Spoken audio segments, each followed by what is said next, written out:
가장 상식적인 판단이었다라고 생각을 하는데 공소사실, 검찰의 공소사실을 보면 다 이렇게 돼 있어요. 이재명이 A라고 발언을 했는데 그거는 B라는 뜻이다. 네. 그런데 B는 허위사실이다. 창작이네. 전부 다 몇 가지를 다 그렇게 써놨어요. 그런데 이 판사는 뭐라고 하냐면 제발 말한 대로 좀 들어 먹어라. 나 이거거든요. A라고 얘기했으면 A를 얘기하지. 네. 왜 B라고 얘기하냐. B라고 얘기한 적 없다라고 하면서 A에 대해서만 쫙 판단을 하거든요. 그리고 그거는 주장일 뿐이고 의견일 뿐이고 아니면 설령 사실이라 할지라도 허위 사실 아니다라고 네. 이야기를 하거든요.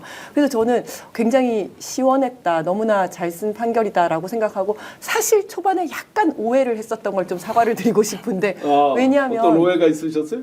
왜냐하면 3월 26일 날 선고를 하겠다. 이걸 제대로 보기도 전에 3월 26일 날 선고를 하겠다라고 딱 얘기를 했잖아요. 네. 이 재판부에서. 네. 근데 보수에서 계속 빨리 해야 된다고 얘기하니까 그래? 그럼 3월 26일 날 하겠다라고 얘기하니까 혹시 보수 쪽인가 생각을 맞아요. 조금 맞아요. 걱정을 걱정들이 했었어요. 많았죠. 근데 지금 끝나고 나니까 와, 이 자신감. 내가 그때까지 그래 그럼 그때까지 하면 될 거 아니야 라고 하면서 너무나 완벽한 논리를 깔끔하게 정리를 했다라는 네. 측면에서 좀 죄송하다는 생각이 들고 오해를 해서 또 한 가지 오해를 했었던 게 이 재판부가 손준성 검사 맞아요. 무죄를 했던 맞아요. 재판부였어요. 그래서 아니 이 정말 검찰 조직에서 정치에 개입하려던 선거에 개입하려던 국기문란 사건인데 이거를 1심에서 유죄가 나는데 2심에서 무죄로 했다고 라고 하면서 혹시 윤석열치가 아니야? 라고 조금 오해를 했었는데 사실 그 판결문을 읽어보면 그 내용이 손준성이 직접 국힘에 준 게 아니라 더 위에 있는 배후 세력 윤석열 등의 배후 세력이 김웅한테 직접 줬을 수 있다 이런 거거든요. 배후 세력을 적시를 하고 있습니다. 네. 그래서 아 그런 내용이었구나. 사실은 판결문을 안 보고 지문만 보고 오해를 했었었는데 저희가 그 섣불리 혹시 네. 압박을 네, 한 거 아닌가 이제 그런 부분에 대한 맞습니다. 사과 말씀이죠. 네. 김 박사님, 네. 저랑 어느 정도 친하면 제가 잘 안다라고 얘기해야 돼요? 안다 모른다. 저 김 박사님 잘 모릅니다. 잘 압니다. 기준이 뭐예요? 잘 모르겠는데요. 그러니까 뭐 제가 볼 때 이런 얘기를 서슴없이 그냥 장난처럼 할 수 있으면 잘하는 사이겠죠. 근데 네. 이런 말 쉽게 못 하죠. 누구한테도 이런 질문 한다는 건 매우 결례가 되는 상황이라는 생각이 들고요. 저희가 수요일 날 바로 이 자리에서 유튜브에서 이걸 방송을 했어요. 네. 거의 생중계처럼 방송을 했었습니다. 아 판결할 때. 네, 그래서 네네. 유튜브 방송 중에서는 가장 빠르게 소식을 전달해서 무죄라고 전달을 하고 이 자리에 앉아 있었던 전교환 대표 눈물 흘리고 맞아요. 그다음에 그래서 저기 눈물 흘리는 오창익 장면이 대표님 눈물 흘리고 화제가 됐어요. 여기 또 임세훈 수장도 그래서 저만 눈물을 안 흘려서 좀 이상한 사람이 돼버렸는데 그만큼 많은 분들이 이렇게 고심을 했고 마음 아파했던 거라 생각이 드는데 저는 그 다음 날 이건태 의원님이 어느 유튜브 방송에 나오셔가지고 하신 말씀을 들으면서 야, 이 명쾌하다. 직접 하신 말씀인데요.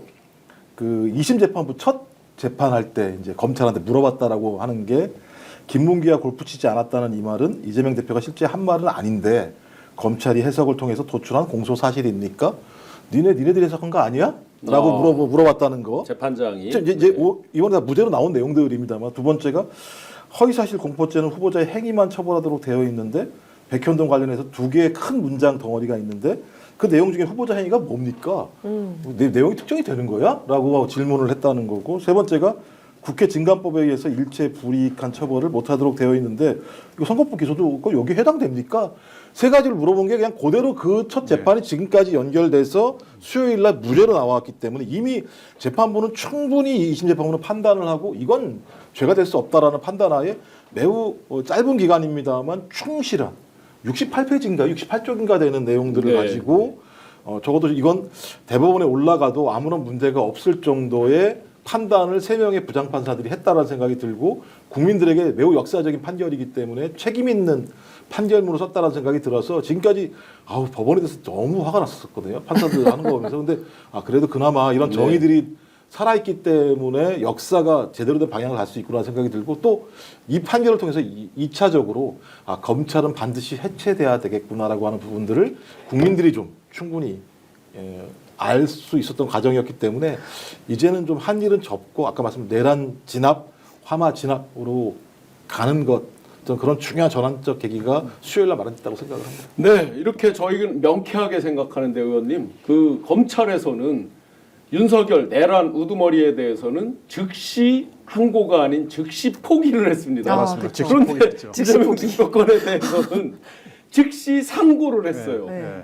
그때 즉시 항고도 자기들의 권한이자 의무인데 네. 그 부분을 하지 않고 이건 지금 뭐 불과 몇 시간 지났다고 그냥 즉시 상고를 해버렸습니다. 그러면 그들이 지금 황당하다, 뭐 전혀 예상 밖이다, 뭐 심지어 특정 재판관 법관들의 뭐 출신 지역까지를 거론하면서 황당한 주장을 펼치는데요. 이 부분은 어떻게 보십니까? 그 검찰이 상고하겠다고 방침을 밝힌 게 판결 선고 끝난 지 2시간도 채 안 돼요. 그러니까 아마 판결문도 다 읽어보지 못했어요. 네. 그런 상태에서 상고하겠다고 발표했거든요. 네. 그래서 방금 말씀하신 대로 윤석열 석방에 대해서는 즉시 항고를 포기했으면서 이 2심 당연한 무죄에 대해서는 그렇게 뿌리 나가지고 상고 방침을 밝힌 거 보면 지금의 윤석열 검찰은 역대 어느 정권에서도 유례를 찾아볼 수 없을 정도로 정치적 중립을 상실한 그렇죠. 한마디로 정권의 앞잡이로 추락했습니다. 본인들이 스스로 그걸 자백한 꼴입니다. 네.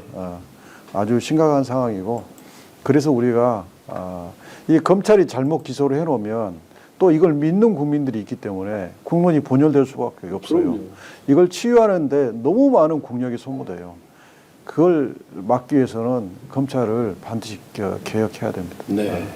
지금 그 보수 유튜버들 중심으로 또 이제 뭐 국민의힘 일부 의원들을 중심으로 이제 황당한 주장을 하고 있어요. 여기서 대법원으로 이제 검찰이 즉시 상고하면서 네. 우리가 흔히 아는 뭐 여차저차해서 대법에서 따져서 뭐가 잘못되면 파기 환송이라고 하잖아요. 네, 돌려보내는 거잖아요. 네. 근데 이제 시간이 없다 이런 뜻인지 모르겠는데 그것도 안 되고 파기 자판기도 아니고 파기 자판이다 하면서 막 그 일방적으로 어떤 뭔가를 목표를 갖고 빌딩하는 것 같은 네. 그런 느낌이 있거든요. 그 부분 설명 좀 한번 부탁드립니다. 파기 자판할 거라고 얘기하고 있습니까? 뭐 그런 식으로 그쪽에서? 한다라 그러면서 유튜버들이 엄청나게 올리고 있죠 지금. 보통은 대법원에서는 이게 이제 사실 이제 대법원에서는 사실심이 아니라 법률심입니다. 그렇죠. 근데 지금 여기서 계속 문제가 됐었던 게 A 발언을 했냐 B 발언을 했냐 이거기 때문에 사실이 확정이 됐습니다. 네. A라는 발언을 했다. 그러니까 이건 허위가 아니다. 그래서 법률심에 가서 별로 다툴 일이 없어 보이고 네. 그래서 저는 무죄가 확정될 거라고 생각을 합니다만은 설령 문제가 생겨서 유죄 취지라 할지라도 유죄 취지로 보통 환송이 됩니다. 그렇죠. 다시 환송이 돼서 다시 그 취지로 재판을 해라라고 하면 633의 원칙이 그대로 정해지더라도 3개월 더 있다가 내려와서 3개월 더 있다가 적어도 6개월 더 있어야 되는 네네. 거거든요. 파기 환송이 된다 할지라도. 네. 그런데 지금 극우에서 주장하는 거는 그쪽에서 바로 대법원에서 바로 이거는 유죄니까 유죄 이렇게 하겠다는 거잖아요. 직권으로 이제 파기 자판 뭐 하면서 전원 회의체, 전원 합의체 회부한다 뭐 이런 식의 이제 막 자기들끼리 북치고 깽가리치고 막 하고 있어요. 그게 불가능하지는 않는 걸로 압니다만은 네. 그런 사례는 거의 보지 못했습니다. 의원님 만약에 그렇게 전원합의체를 대법원장 직권으로 하려면 사실상 대법원의 구성원을 완벽히 다 어떤 한 세력이 장악했다 뭐 이 정도 돼도 될까 말까 할 것 같은데 현실성이 있는 주장들입니까? 현실성이 전혀 없고요. 그러니까 파괴 자판은 거의 쓰지 않는 방법입니다. 네. 꼭 필요한 경우 그런 경우 아니면 안 쓰는 방법이고 지금 대법원의 한 부가 4명의 대법관으로 예. 이루어졌거든요.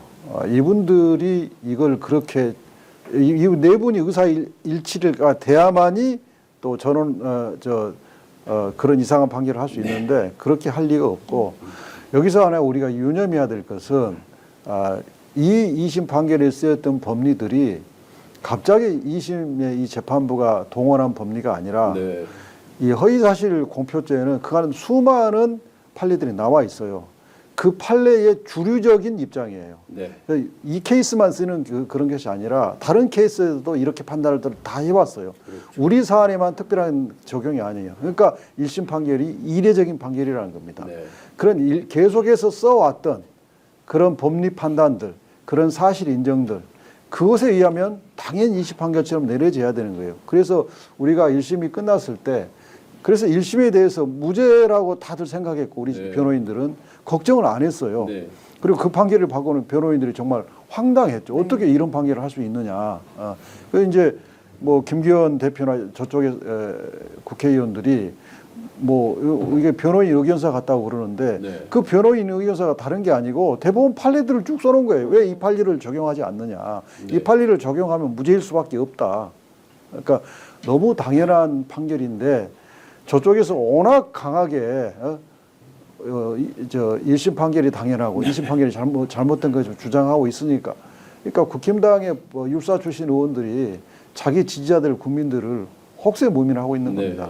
우리가 그 착시가 드는 모양이에요. 사실은 1심이 잘못된 거고 황당한 거고 그렇죠. 2심이 이제 제자리로 돌아오게 만든 것인데 거꾸로 그들이 하도 1심을 뭐 막 박수치고 막 해놓고 지금 와서 이렇게 하니까 그 착시가 된 것 같은데 수치로 보니까요. 이런 비슷한 류의 사건에서 공직선거법 뭐 이런 거에서 200건이 넘는 중에 딱 4건만 뭐 파기환송이 됐다 이렇게 나오더라고요. 아니 말씀하신 것처럼 대법원 판례라고 하는 건 대법관들이 최종적으로 확인해 준 거잖아요. 네. 근데 그걸 자기들이 예를 들면 다시 거부를 하면서 부정을 한다라고 얘기하는 건 법원 스스로가 자기 판례를 부정하는 상황이 벌어지는 거면 제가 그러니까 헌법재판소도 마찬가지입니다만 법원이 존재에 존립할 기반이 없는 거죠. 그러니까 그런 어떤 법원의 판례를 존중하지 않는 대법관들이 존재하면서 소위 야당 당대표에 대해서 그런 것들 갖다가 잣대를 들이대서 자기 자판을 한다라고 얘기하는 건 국민들에게 사법 질서가 완전히 무너졌다라고 하는 부분들을 확인해 주는 거기 때문에 저는 그런 일이 없을 거라 생각이 드는데 제가 좀 보수 패널들 보면 맨날 놀랐던 게 뭐냐면 어떻게 1심에서 유죄가 나왔는데 2심에서 무죄가 나오느냐 이렇게 얘기를 해요. 그래서 1심을 봐라. 아니 이런 일로 누가 징역 1년에 집행유예 2년을 때리는 게 사례가 있는 왜 이건 비판을 안 하면서 이것을 바로잡은 2심을 문제 제기하냐. 당신들은 맨날 편리한 것만 얘기한다. 권성동도 마찬가지 아닙니까? 네. 승복해라. 그래놓고 그 다음 날 야 이게 문제가 많잖아. 우리 법 명부에 아니야? 자기는 우리 법 명부의 출신 때문에 죄송한 뭐 우리 법 명부가 문제가 있다는 게 아니라 그 재판에서 살아난 사람이잖아요. 정치를 할 수 있게 해준 우리 법 명부의 출신이 재판을 해서 자기를 무죄를 주면 이 사람은 제대로 된 판결을 한 것이고 그것을 예를 들어서 이재명 앞에서 무죄를 주면 대단히 문제가 많은 판결을 한 것이고 이런 식의 잣대를 가지고 본인도 검사 출신에 그다음에 국회의원이면 헌법 앞에 자기가 맹세를 하는 거 아니겠습니까? 아니 헌법 앞에서 본인 스스로가 소위 사상과 표현의 자유를 다 존중하겠다고 얘기한 사람이 사상 건건이 이념의 잣대를 가지고 들이대면서 국민들을 분열시키는 사람이 집권 여당의 원내대표로 존재한다라고 하는 것 자체가 제가 볼 때 우리 국민한테 불행한 거라 생각이 들고요. 저는 그때 그 판사가 진짜 이념적 잣대로 저 권성동 원내대표를 유죄를 줬어야 된다고 생각이 할 말은 아닙니다만 진짜. 스픽스는 말하는 언론입니다. 대세는 유튜브, 그중에서 스픽스. 좋아요, 댓글, 구독, 알림 설정. 여러분이 저희를 사랑해 주시고 우리가 여러분을 사랑하는 4가지 방법입니다.